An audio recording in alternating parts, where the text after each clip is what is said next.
there's not many times that you see somebody down on their luck and you want to be able to take something from them. And there's a video. I've never seen this video. I haven't seen none of the video. So there's another podcaster that brought this video, and it's like an old video, but it's of a homeless gentleman that came to the car, and I guess he was dropping some wisdom. This video got like a couple million views from the podcaster. So I didn't listen to the whole video. I just got introduced from it. I was like, oh, okay, I was gonna listen to it, but I thought, like, you know what? How about we listen to it on the cast? Why not? Why would not just, let's put the money in the wisdom in the chat. So let's put the money in the chat. So the only way that we could be able to do that is to bring it here. So we didn't vet this, but we about to put the money in the chat and make this. So we getting this thing cracking. Let's see what's happening. This is some homeless wisdom. We're about to share it. You ready to rock and roll? Let's get it. Let's do it, baby.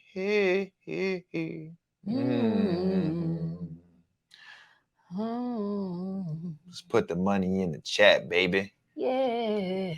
All right, here we go. We haven't seen this, so we have no idea what's about to happen here. So let's see what happened. But I guess a lot of people like what he got to say.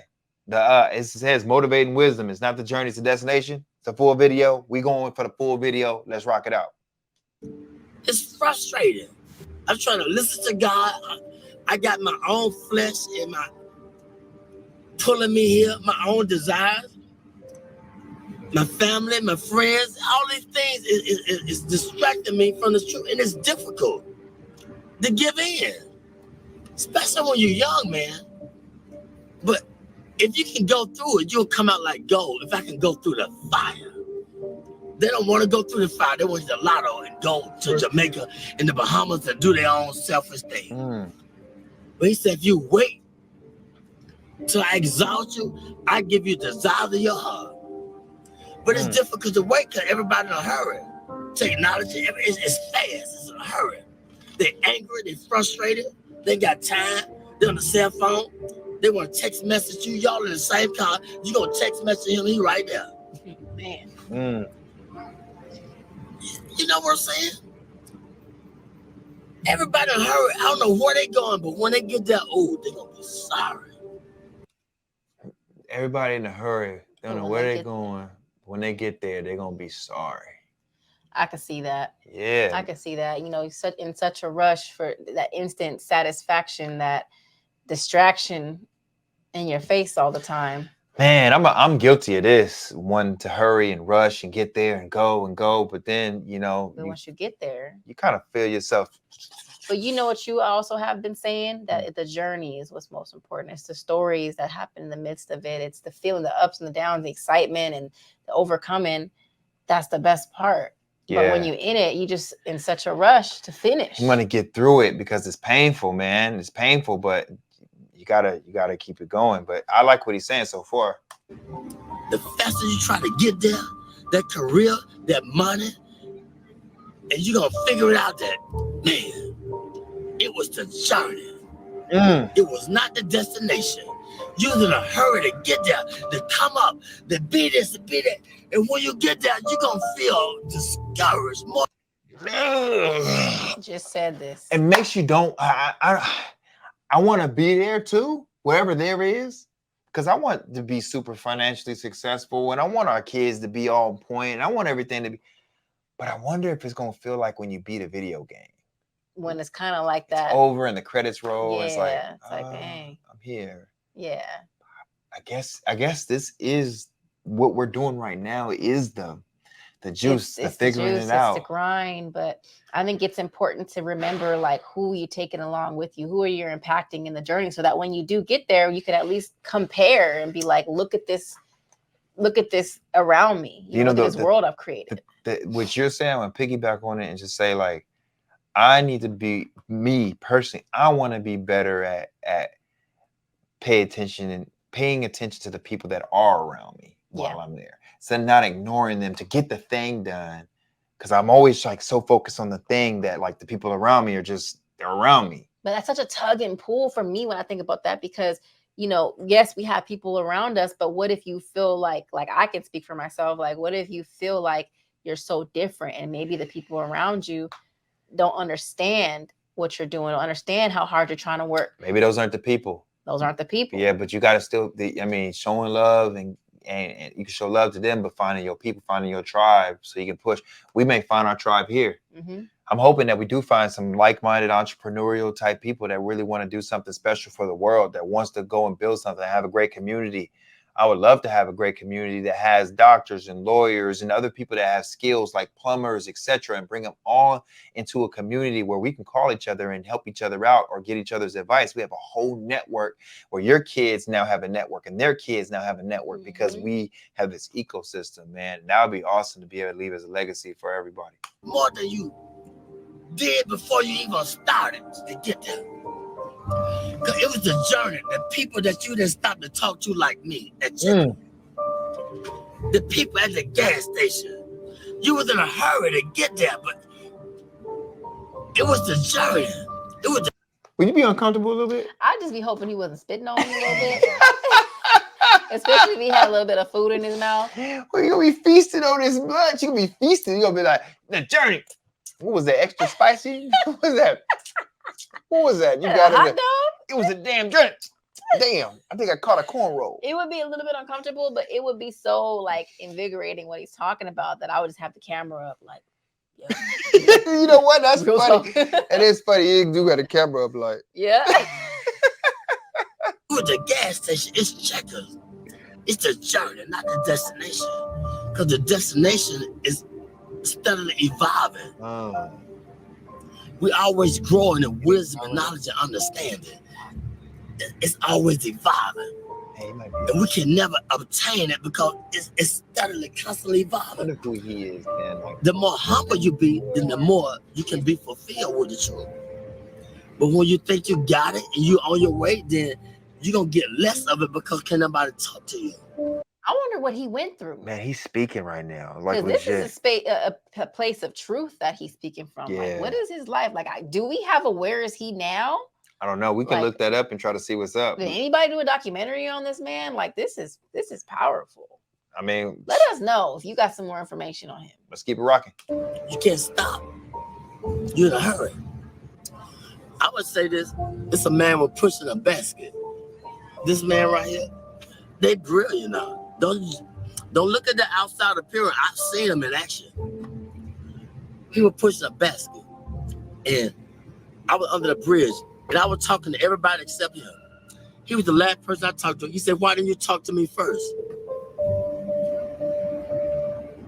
He said, I should have talked. He said, don't you ever pass by a man pushing a basket and don't acknowledge him. I never do it in my life. I talk to the person pushing that basket. How's your day? How you doing? Wow. I talk to the homeless people because they said, be careful how you entertain strangers. And most people that came off the street and they got their career together, they won't even let you know that they've been through it. They try to act brand new. Man, they won't even let you know they've been through it. They're trying to act brand new.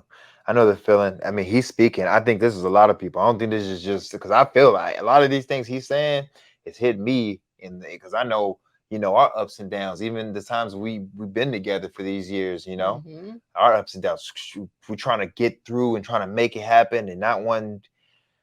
I think it's just being judged. I think people are scared. I know for me, it's one of those things that's being judged and being treated differently because of that judgment is what makes me feel that way. I wonder if other people feel that way. Do you think it's human nature to kind of mistreat people that you feel are less than you? Or do you think that's part of human nature? Mistreat people. Because think about the homeless people that you purposely don't make eye contact with, like, or the person that you feel like, oh man, they poor, they ain't got nothing going on. They out here, you know, maybe doing drugs. I don't really think of it that way. I just don't think I can help enough. And like when you're there, if you have one, then 25 comes. It's like I can't do that. So it's kind of an avoidance because you don't want to get yourself into a position. Because just like the other rapper was like, man, how could you help a lot of people if you can't even help yourself? But then there's also the other side. Imagine you got it like that, and you know, by helping, you act like the government, where you helped and you enabled. And then you could even become a target at that point too. It's so you are helping. Yeah, so these are tricky. Tough. These are tricky situations. But you can always be kind, and you can always say hi. That's true. It's a testimony. What you go through, it's for us to inspire somebody else. It's for me to pull the weak ones up. It's for you to pull the weak ones up. We don't go through this because of our own selfish reasons. We go through this to give them a testimony of how far God has brought me.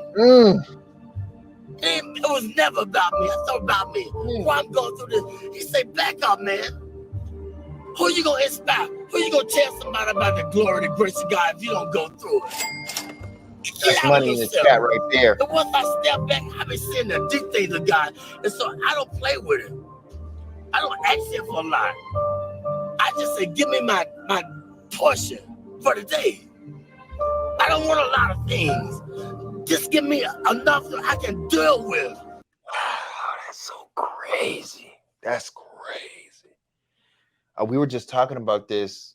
Remember, give me this day my daily bread. Yeah. And how people on the street really have to live that way because they don't know where the next meal is coming from. They just, all they know is somehow that they stay alive. God's gonna take care of them. Yep. And he's saying, he's like, just give me enough to deal with, man. Like, right, the faith that he's having. I don't know if he's on drugs or not, but like he has something in him right now. I mean, it's just a good reminder, like, for how you view God. Like, do you view him as give me, why don't I, why me, woe is me? Or is it more of a trusting thing? Is it more of a, I'm going to trust that you are going to give me what I need, like you said, to survive my daily bread. Yeah. And that you could also treat others like you want to be treated and be impactful and spread that. Wow, like man. It's a whole other perspective. It's a wake-up call. I think we get comfortable and then, we slip into ways and then we get woken up and we try to do as Christ would want us to do. He said, I give you, but fulfill your bond greater than you can ever ask. I know what you desire. I know what you need. But Lord, give me my portion where I can be grateful, where I can be thankful. They unthankful. They unholy. They ungrateful. They got a job. They don't want the job. They got 40 hours. You can't work on Saturdays. You can't work on Sundays. Now you got 3 days. They always complaining and griping and murmuring. Stop it. He said, be grateful with the little things. And wait, and I put you there. But he gonna put us in a place where they appreciate me in the job. I don't hate going to work. I gotta watch my back, that backstabber. You making the money, but I can't go to the job because I gotta watch my back.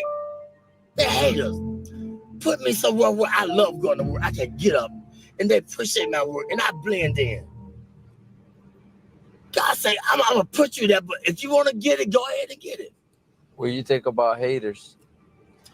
That's a part of the balance in life. Oh my gosh. It's a part of the balance in life. He said, what do you think about haters? That's a part of the balance in life. That is crazy. Man. Yeah. He spent some real stuff, and that's so true. I mean, you can't go through life all peaches and cream. The haters can drive you. The haters test you. That's a part of the balance in life. I've never heard that before, and I can see how man. This guy spit. Keep it going. They hate. They don't know why they hate. Tell them why they hate sometimes. They don't know they hate. It's just standard thing. They get angry. He taught. Every way he taught them. They hate. They don't even know why. Because they don't nobody teach them. They don't nobody take time to let them know why they're doing things they're doing. And that's the whole purpose of life. Let them know what they're doing wrong if you see it. I always knew I was doing wrong. What about when they showed me long suffering? What about when they forgave me, but I can't forgive him? He made a promise. I made a promise. I didn't fulfill it. They didn't go off on me. Well, I got to go off on him because he didn't fulfill his commitment. The pot calling the kettle black. Wow. And you mad at somebody for doing something that you wouldn't even do. You didn't even do.